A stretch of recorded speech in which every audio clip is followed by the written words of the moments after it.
ইরানের revolutionary guard জানিয়েছেন তারা ইরাকের কুর্দিস্তান অঞ্চলে ইসরায়েলের গুপ্তচর সদর দপ্তরে আক্রমণ চালিয়েছে। ইরানের সরকারি মিডিয়া জানিয়েছে এলিট কোর্স সিরিয়াতেও ক্ষেপণাস্ত্র হামলা করেছে। ইরানের এই আক্রমণের পরেই মধ্যপ্রাচ্যের সংঘাত আরও ছড়িয়ে যাওয়ার আশঙ্কা দেখা দিয়েছে। গত 7 অক্টোবর হামাস ইসরায়েলে আক্রমণ করার পর এই সংঘাত শুরু হয়।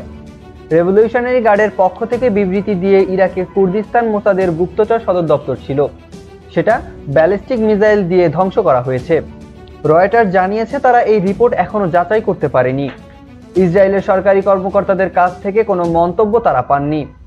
গত মাসে সিরিয়ার রেভলিউশনারি গার্ডের 3 সদস্যের মৃত্যু হয়েছিল। ইরান জানিয়েছিল তারা এর বদলা নেবে। এদিকে যুক্তরাষ্ট্রের পররাষ্ট্র মন্ত্রণালয় এই আক্রমণের নিন্দা জানিয়েছেন। তারা জানিয়েছে এই হামলায় তাদের কেউ আক্রান্ত হয়নি। আমরা পরিস্থিতির ওপর নজর রাখছি। যুক্তরাষ্ট্রের ইরাকের সার্বভৌমত্ব, স্বাধীনতা ও আঞ্চলিক অখণ্ডতা রক্ষার পক্ষে, সুতরাং আমরা এই ধরনের আক্রমণের নিন্দা জানাচ্ছি।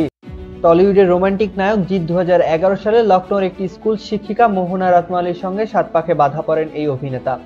পরে তাদের একটি কন্যা সন্তান হয়, যার নাম নবন্যা। গত অক্টোবরে আবারও পুত্র সন্তানের বাবা হলেন কলকাতার সুপারস্টার চিত্রনায়ক জিৎ। গত 3 মাস আগেই সে খবর জানালেও সন্তানের ছবি প্রকাশ করেননি তিনি। টলিউডের নায়ক জিৎ গত 15 জানুয়ারি নিজের সোশ্যাল মিডিয়ার ভেরিফাইড ফেসবুক প্রোফাইলে একটি পোস্ট করেন। সেখানে দেখা গিয়েছে জিৎ তার নবজাতক সন্তানকে জড়িয়ে ধরে আদর করছেন। তখন মাথায় সার্জিক্যাল ক্যাপ পরে নির্লিপ্তভাবে তাকিয়ে থাকতে দেখা যায় এই তারকাকে। ছবিটি পোস্ট করে এই অভিনেতা লিখেছেন, দিনটি ছিল আমার জীবনের একটি শুভ দিন, যেদিন সে পৃথিবীকে হ্যালো বলেছিল। চলুন আমার ছেলে রণবরের সঙ্গে পরিচয় করিয়ে দেই। এর আগে 2023 সালের সেপ্টেম্বর মাসে স্ত্রী বেবি বাম্পের ছবি ফেসবুকে আপলোড করেন তিনি। ভক্তদের সঙ্গে বাবা হওয়ার খুশির খবর ভাগাভাগি করেন টলিউডের এই সুপারস্টার নায়ক জিৎ। নিয়মিত টহলের অংশ হিসেবে র‍্যাব 6 সিপিসি 3 যশোর ক্যাম্পের একটি আভিযানিক দল গত 15 জানুয়ারি দুপুরে গোপন সংবাদের মাধ্যমে তথ্যপ্রাপ্ত হয় যে যশোর জেলার বেনাপোল পোর্টের থানাধীন 5 নম্বর পটুখালী ইউনিয়নের পটুখালী গ্রামের জৈনিক আহসানুর রহমানের আমবাগানের উত্তর পাশে ইছামতি নদীর দক্ষিণ পারে কয়েকজন মাদক ব্যবসায়ী মাদকদ্রব্য ফেনসিডিল বিক্রয়ের উদ্দেশ্যে অবস্থান করছে। প্রাপ্ত তথ্যের ভিত্তিতে আইনগত ব্যবস্থা গ্রহণের লক্ষ্যে উক্ত আভিযানিক দলটি গত 15 জানুয়ারি আনুমানিক 3:15 উক্ত স্থানে অভিযান পরিচালনা করে। উক্ত অভিযানে 2 জন মাদক ব্যবসায়ী মোহাম্মদ নয়ন হাসান এবং মোহাম্মদ বিল্লাল হোসেনকে গ্রেফতার করা হয়।